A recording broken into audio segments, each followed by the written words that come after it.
Guys, welcome back to a brand new video. Now today, par 3 course vlog. Now if you've been watching the vlogs in Spain, you'll notice that my wedge game and putting was somewhat horrendous. So therefore, that's something I'm going to really focus on in the next month or so. If you've been following the channel, you'll know that I haven't got many tournaments this year, mainly due to work commitments. However, that shouldn't be the fact that I'm lacking the effort and time that I should be putting into my game. Something that I need to up, and now obviously the clock's going back. I've got more daylight to work with. Hopefully I'll be able to grind a lot more and start implementing some really good technical practice, trust practice, pressure practice and everything like that. So that's what I'm going to talk about in the vlog today. Par 3 9-hole here at Drayton Park, which I do love, and yeah, let's get into it. So the whole vlog I didn't actually use the shot tracer app because I feel like you should be able to see where the ball starts and ends up just with my phone quality. Obviously that go down to the test once I've uploaded it and you get your guys' feedback. So I'm more than happy to do shot tracer clips, but it's kind of difficult with wedge play just because it just looks a bit dodgy. When the full shots it looks really good, but with wedge shots, I don't know, it just speeds up, slows down way too odd and it just doesn't look like a decent shot tracer. So I've kind of left it out in this vlog anyway. But give me your guys' feedback. I'm happy to put them in as all normal course vlogger matches that I'll be doing through the summer. Obviously on the big course and all other courses around the area, I will be using the shot tracer. But I just thought I'd say that right from the get-go. So my wedge play. I struggled massively in Spain. And that's no surprise, seeing as I've been hitting loads of balls on mats throughout the whole winter, not using my wedge game on the golf course when it's wet, soggy. And if you know a bit about golf and you see my swing, I am very close at the top. My hands are very much forward pressed, that impact to keep that club face open. And that's good. I mean, it works for me. I hit straight, get a good trajectory, good distance with it. However, when it comes to the touch and feel of the game, you've got zero bounce on the golf club. So your lead edge is always very easily caught into the ground, which is why, especially with acute shots where I'm trying to get a bit of touch and feel, there's so little room for error that I'm struggling to get a consistent shot on it. So I think you'll see me, especially in the Spain vlogs, I was fattening them, I was thinning them all over the place, especially when it was under pressure. Everything gets a bit tentative, a bit quick, and that just wasn't where my wedge game was at the start of the end of the season, let's say last year. I know the feeling, I know the thoughts that I should be having. It's just going to take a lot of grinding, a lot of practice, putting this all back into play again. I've now got the time because obviously it's daylight. I've been struggling through the winter to get out. Obviously the weather hasn't been too good either, which obviously does make that much help. But yeah, I'm ready to go. And this shot here that you'll see on the par 3, this is a typical example of a bad shot. So I fat this horrendously. Club face is very shut at the top, hands drive forward to hit that low like ball flight. However, I mistime it, I catch the ball probably about an inch behind, and then I've left myself 40 yards from the flag, which from a wedge game where I want to be, the level I want to be playing at, this is where it should be at.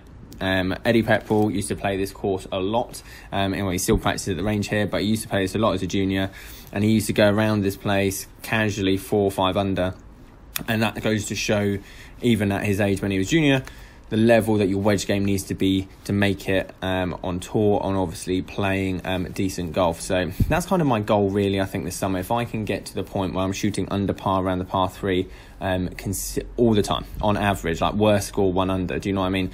That's kind of the level I need my wedge game to be at. So how am I going to do that? I'm going to be practicing a lot on the par 3. Obviously I want to try and get good 6 rounds in a day, and obviously it only takes half an hour to go around the par 3. So a good 6 to 8 times a week, recording my scores.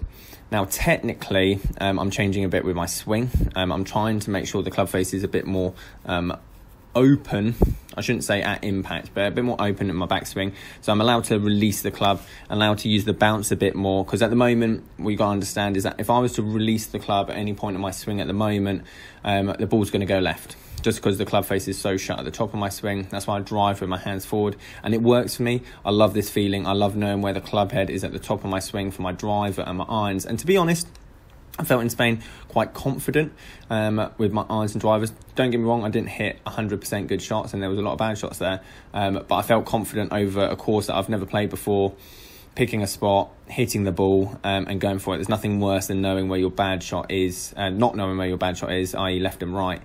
Whereas I need to try and implement that a bit more into the wedge play, where I can get a bit of a hybrid between the two, really. I don't want to lose the confidence I have with my irons and drivers off the tee.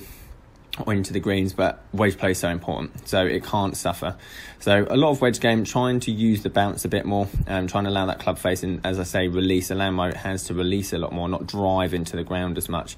As a full swing, I don't think it's necessarily that bad, but 80 yards, 60 yards, 40 yards, 100 yards, to be fair, can be not necessarily a full swing with my gap wedge. I'm struggling big time. So that's something I really want to work on. Now, putting wise, actually around this par 3 definitely saved me a lot. I'm going to be doing a putting video coming up soon, which I'm going to talk about my top 5 drills that I'm using at the moment, trying to get an hour in a day to just find the confidence when putting. Because again, last year, really confident with my putter in some areas and some places, and it makes the game so much easier. Just knowing where the ball's going to go, how hard to hit it, actually not thinking about it. I think if any of you have actually putted really well, you don't think about it. You don't think about, oh, is this 35 foot? Or you don't think, is this 1 foot left to right? You stand over the ball, you pick your instinct, you hit it, it feels good, and then you look up and it's just missed the hole. At the moment, I'm missing it by 3-4 inches either side. I don't think in Spain, I even had a look in on most holes of birdie putts. And again, I'm a player that's very erratic. I'm a player that hits the ball relatively hard. I'm going to have mistakes. I'm going to have bogeys on the card, that's no question.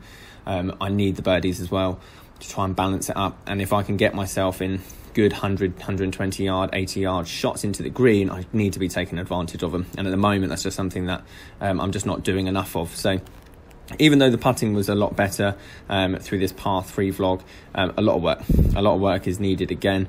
And as I say, I've hit a lot of balls through the winter where on the range, and actually I feel my swing is quite good. There's a few things that I'm going to change, which I'm going to tell you guys, but I haven't got tournaments this year, or as many. I've got a few perhaps, but not many. So it's a really good technical practice year for me, making sure that everything's sorted. I'm happy with everything, and yeah, hopefully getting as many vlogs and everything, just to keeping you guys up to date. Okay, 1 over in the end, but that was like the best it probably could have been, just the amount of putts that I did hole. Just goes to show how bad the greens are. No, I'm joking. But yeah, anyway, there's a quick insight into what I think about my wedge game and a bit of my putting. I'm going to do a video on my putting as well to follow, to stuff that I'm going to be working on, because I know at the end of last season I was so confident in this area of the game.